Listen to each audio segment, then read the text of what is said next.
According to Donald Trump, trying to seal off a border, and no, it's not our border with Mexico. The Wall Street Journal reporting that the White House claims it is vital for Turkey to seal off its 60-mile border with Syria. The White House claims it will keep terrorists out and cut off black market oil flowing out.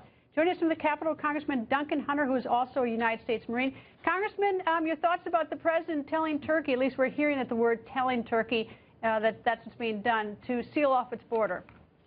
At least President Obama has asked for securing somebody's border, and at least he realizes that it does some good. I mean, that's the irony here, and it's kind of funny that we can't secure ours. We're not going to stop international terrorists from coming across our southern border, but we know it's going to work for Turkey. So that's number one. Isn't that an admission that we can seal our border? If the president says Turkey can seal its border, the 60 miles, isn't that an admission that if we really wanted to, we could seal ours? Yeah, oh, absolutely. But more importantly, I would say, Greta, it's an admission that it actually works.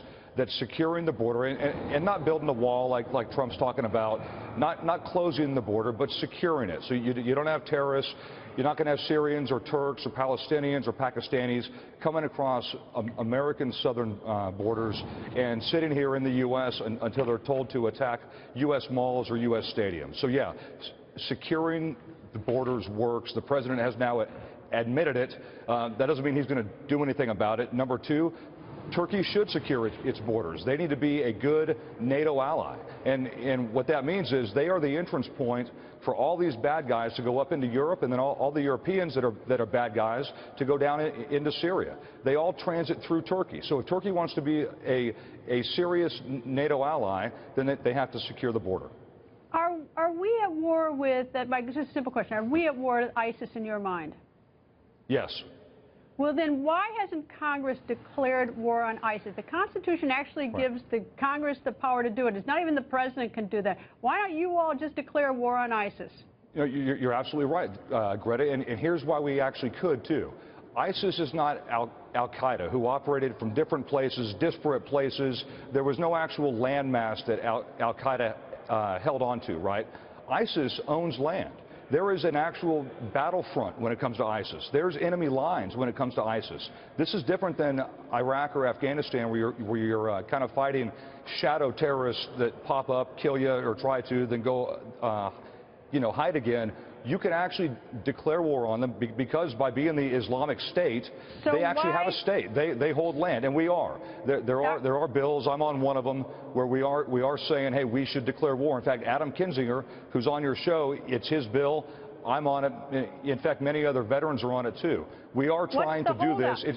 It's not a popular thing in this Congress. It's just not popular. You know, with the whole nation worried about ISIS coming over our border or overstaying visas or sneaking in here or being radicalized, homegrown, it seems to me that if you put that up for a vote, you might see a lot of members of Congress deciding that maybe we should declare it. If we are at war with ISIS, why don't we just state it? Which we are. Because here's what you have here, Greta. You have what I would call the Rand Paul syndrome of not wanting to do anything, of being scared of what happened in Afghanistan, and being scared of what happened with previous wars in the Middle East. You have the Rand Paul syndrome right now. But in some way, though, we can invoke Article 5 of NATO, and if there's a war. France has already declared war on ISIS. If we declare war on ISIS, if we invoke Article 5 of NATO, then it's all getting everybody together to fight ISIS. But you're also talking ground troops in, Greta. I mean, that's a fairly touchy subject. You're talking about 100,000 people probably, or more, having to go in and actually fight I would call it a quasi-conventional terrorist war. I don't know if it means ground troops. I'm just saying that at first start, would everyone just sort of admit the obvious? And that would be a good start and get everybody at least mobilized, thinking, at least talking. But that's just me.